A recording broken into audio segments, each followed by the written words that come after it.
Hello everybody and welcome back to World of Warships Legends. My name is Xarkun and tonight we've got a double feature courtesy of the man whose rather iconic intro I just appropriated. That is of course Spartan Elite43, a community contributor for this game, World of Warships Legends, and the biggest community contributor on YouTube. If for some reason you are not familiar with him, I did leave a link to his channel in the description. Follow that link and you should find a video that he's done on a couple of games I sent him.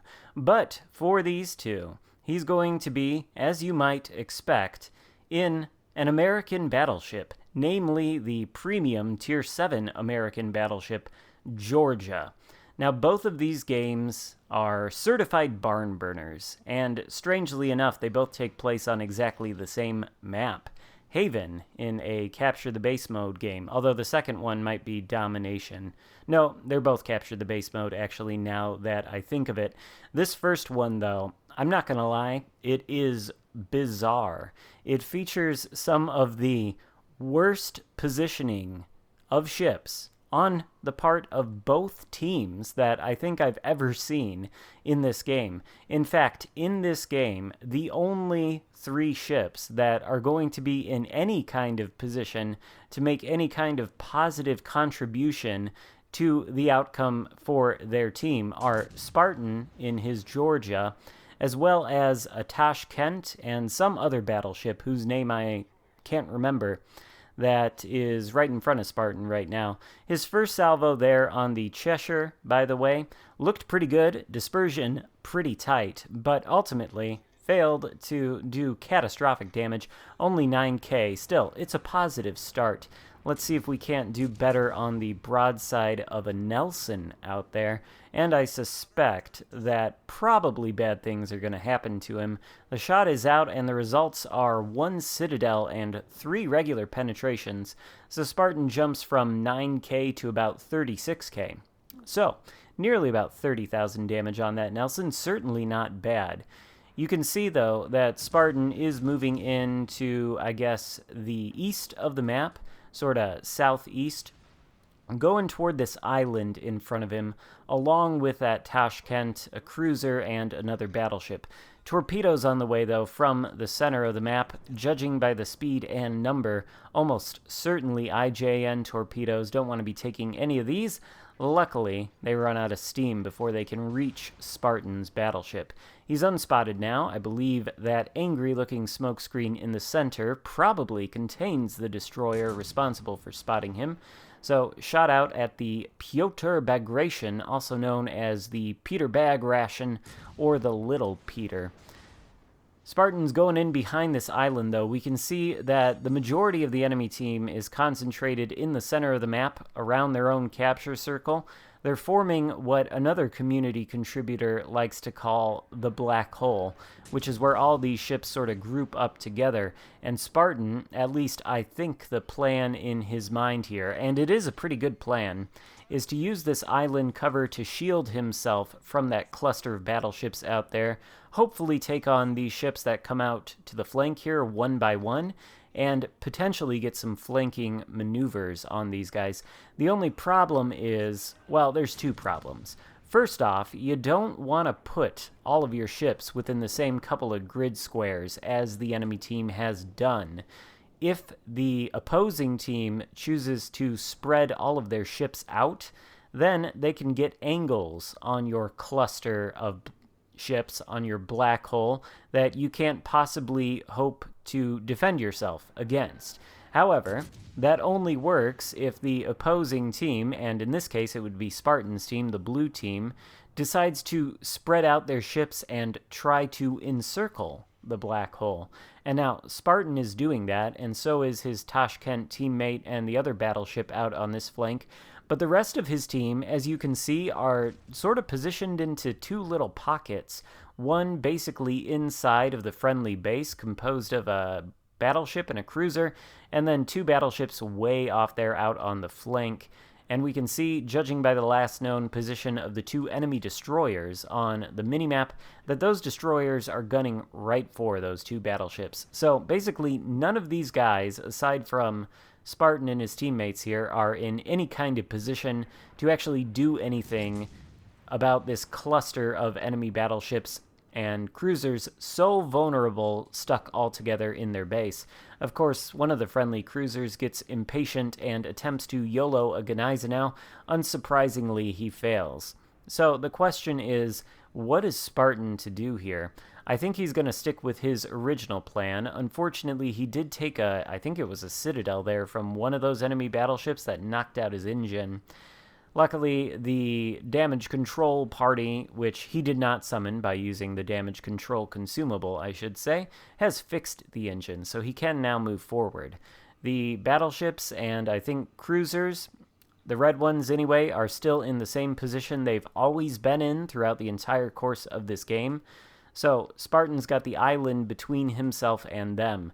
He should be able to benefit from some spotting, courtesy of that Tashkent out there on the flank, as well as the other friendly battleship who has pushed into that location.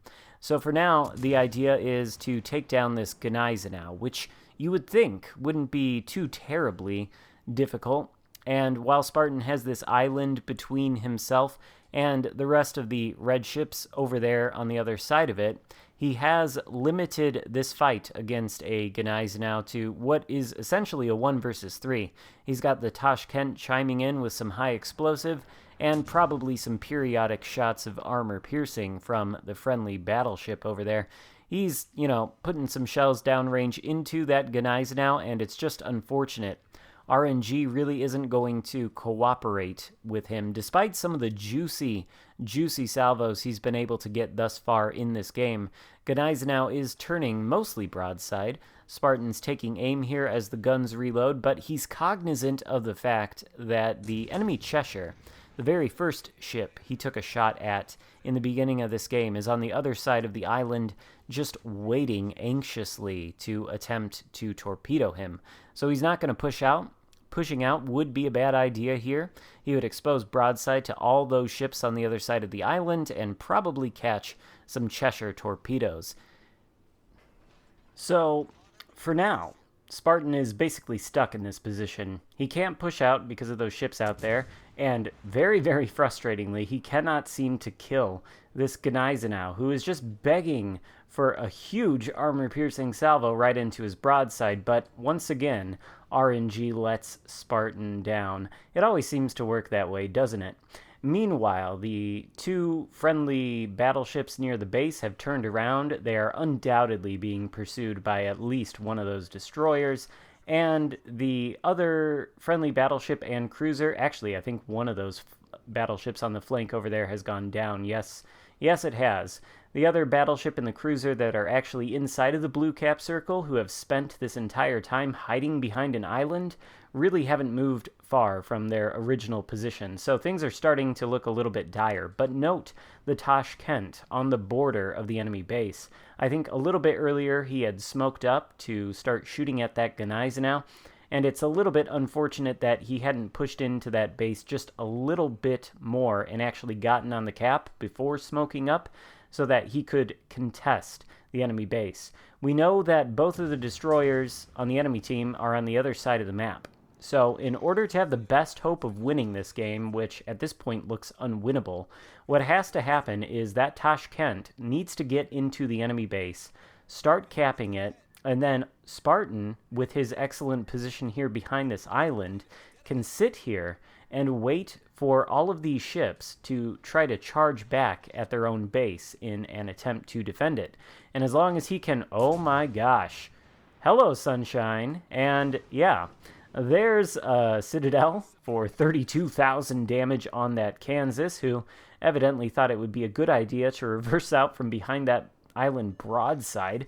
Kind of an unforced error on his part. I'm sure Spartan would like to get the kill, but here comes the Cheshire making his YOLO torpedo move, and, well, it's gonna work out about as well for him as it did for the friendly cruiser that tried to YOLO the Gneisenau earlier.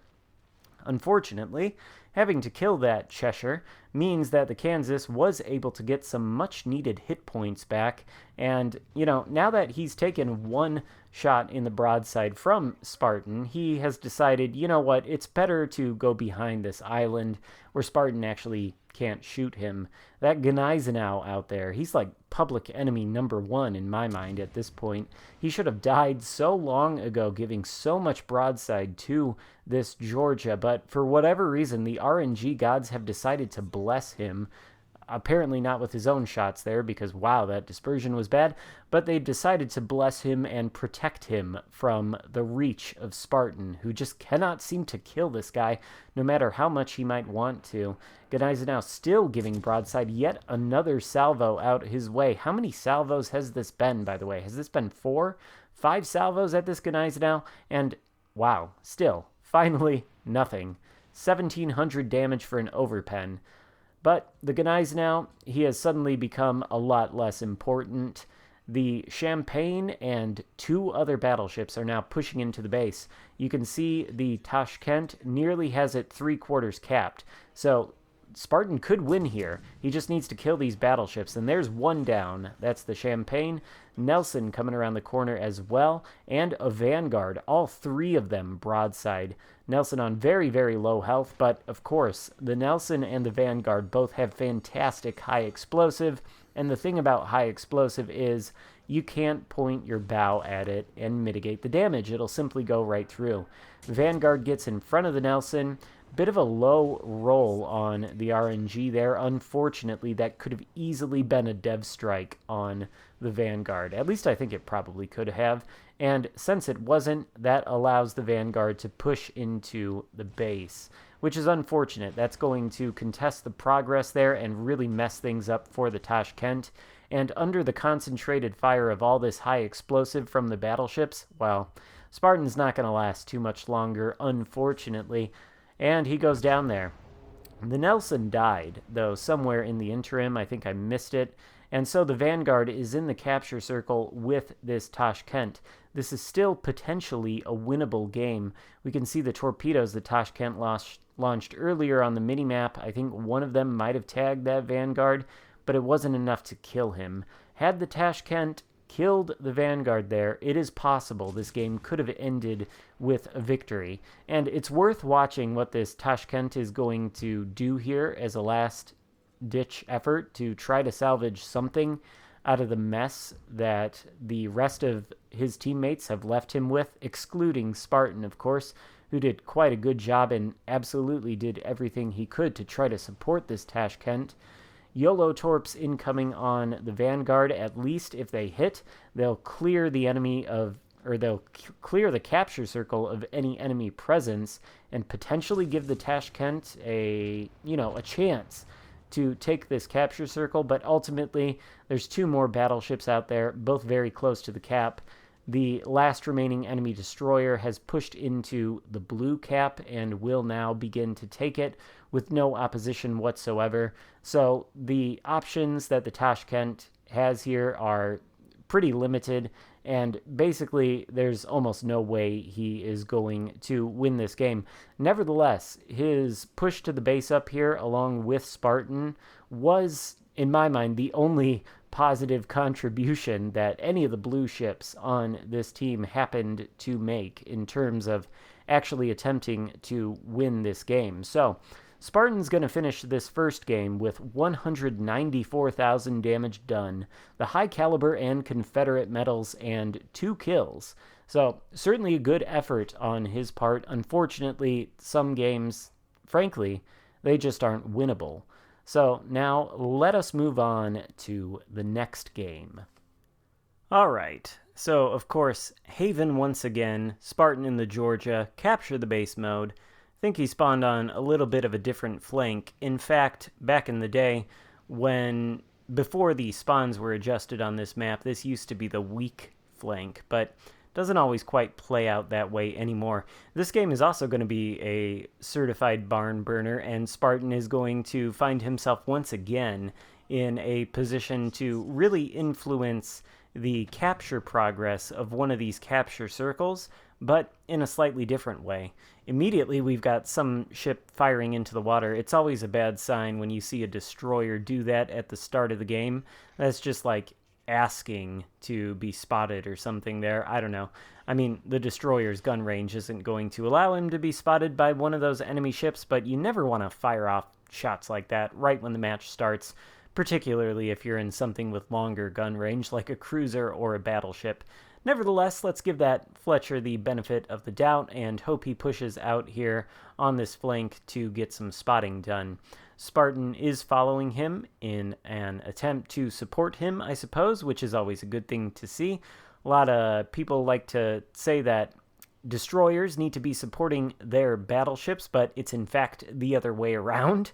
The battleship, in my opinion, needs to be supporting the destroyer, and Spartan can begin some of that support with this shot on the New Orleans. Definitely a threat to the Fletcher. And the New Orleans goes down, Dev Strike. So there's one ship off the board right away. 25,000 damage done, and every time, I don't know about you guys, but every time I start off a game with a Dev Strike like that, I think, oh boy, this has the potential to be a good one. And this one certainly will be a good one.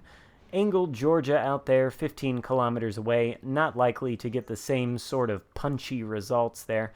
Nevertheless, Spartan takes the shot. He's not rewarded with too much. Coming out this way, though, not quite sure exactly what might be behind that island, but I don't think he actually needs to disengage this much, and I think he's realized that. He's turning back around now. Richelieu out there, far away, pushing in, giving flat broadside. That shot is out, but it looks like the Richelieu began a turn while the shot was in the air, and so only one shell manages to hit the Richelieu. Does full penetration damage, but it's not enough. Luckily, the rest of the teammates are chiming in, and the Richelieu is now on about half health. You don't want to do this in battleships, guys. You don't want to push into the center of the map straight at the enemy team before the first 5 minutes of the game have even elapsed. Unfortunately, Spartan, I think, sort of underestimates the speed of the Richelieu there, and most of his shots overshoot or go behind the Richelieu. The one that does hit does ricochet. Torpedoes incoming for the Richelieu. Somehow they don't hit. And now the Richelieu is turning and potentially going to give broadside to the rest of Spartan's team there. I really don't know what his plan is or what he was trying to do, but, you know, I don't mean to pick on this guy or anything. Just don't rush into the center of the map like this. It's not a winning strategy. Peter Bagration once more out there, sort of pointing his bow toward the Fletcher.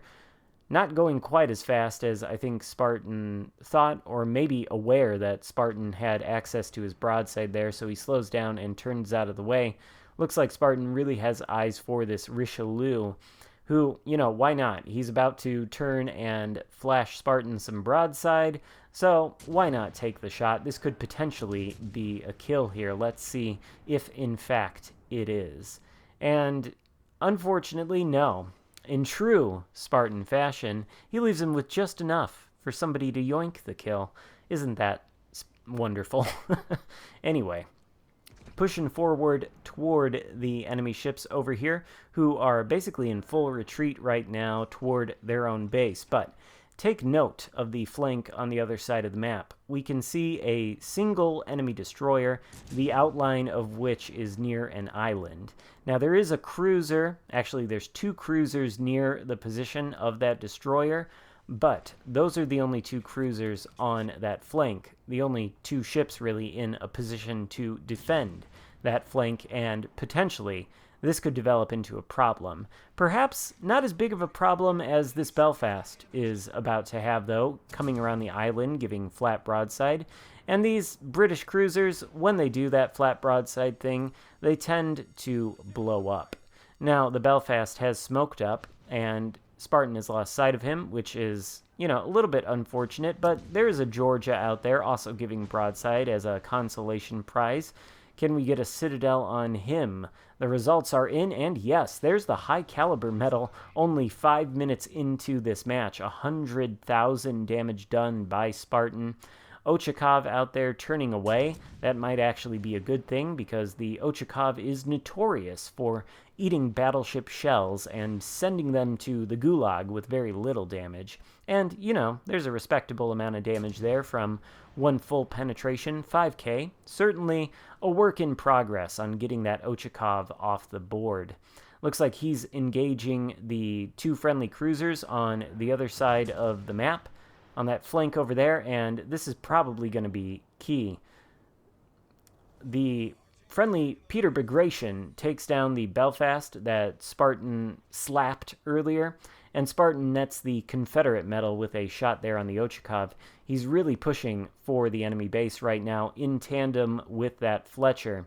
The only thing stopping the Fletcher from getting inside of the enemy base is the other little Peter out there, so Spartan sends a shot the way of that cruiser, and the Peter turns away, isn't able to avoid all of the damage though. Unfortunately, no dev strikes there. Spartan does want to take out that Peter Bagration so that the Fletcher can get in the base, but take a look at the other side of the map. Both of the friendly cruisers on that flank over there have gone down, and the blue base is starting to turn red, which means the destroyer out there on that flank was able to get into it unopposed. And Spartan does have 2 friendly cruisers to the left of him behind that island right there, who could turn around and go to defend the base, which is what they're going to attempt to do. But note the position of the enemy Georgia heading toward the blue base. This guy is going to be a problem for those cruisers, and right now the enemy team has the advantage with the enemy destroyer rather having a head start on capping the friendly base. Meanwhile, the Fletcher has gotten into the enemy base and started his own capture progress there, but if left to his own devices, the enemy destroyer in the friendly base is going to be able to cap before this Fletcher can. Spartan, it looks like, is preparing to take one last shot at this Peter Bagration out here in an attempt to get him off the board, but I think he is soon going to turn his attention to the Georgia and the Ochakov, more toward the center of the map, especially the Georgia, because like I said, that Georgia is the thing that is going to prevent the friendly cruisers from going back to defend the base. Ochakov comes out full broadside. Keep in mind that the Ochakov does have 8-kilometer torpedoes, and Spartan is within that range, but he takes out the Ochakov. There's his 2nd kill of the game, and Spartan, I'm sure, is well aware that he was in range of those Ochakov torpedoes, so he's going to alter his course, and also that course alteration has the added benefit of allowing him to get all guns on the Georgia, who eats a Citadel there. Unfortunately, that Citadel also has the added benefit of knocking out the Georgia's engine, which I think throws off Spartan's next salvo. He gets no damage there. But thanks to his maneuvering, he is going to avoid any torpedoes from the Ochakov, should they be incoming. We've got some friendly torpedoes going off toward the Georgia right now. Spartan still trying to kill this Georgia. One of the cruisers has made it back to the friendly base, and that cruiser is actually able to take out the Georgia with his torpedoes, thanks in part to the damage that Spartan was able to inflict on the Georgia earlier with the Citadel. That leaves only the 2 enemy destroyers left and the Peter Bagration. But of course, one of the friendly cruisers has joined the Fletcher inside of the enemy base, and they're going to be able to cap before that Peter Bagration can really do anything about it. So there is Spartan once again influencing the capture progress of a cap, but instead of the enemy bases, as with the last game, this time it was with his own base. And so the game ends with his glorious victory. Not as much damage done in this game as in the last, but certainly a more preferable result, as they say. So that is the end of this double feature. Thank you so much, Spartan, for sending this in. I don't know if you guys know, but Spartan was the first content creator I found on YouTube when I first started playing, so being able to do commentary over his games is, a bit of a treat for me. Hope you liked the video. If so, give it a thumbs up and consider subscribing, and go check out the video Spartan did with my games. Again, thank you so much. I will see you next time. Goodbye.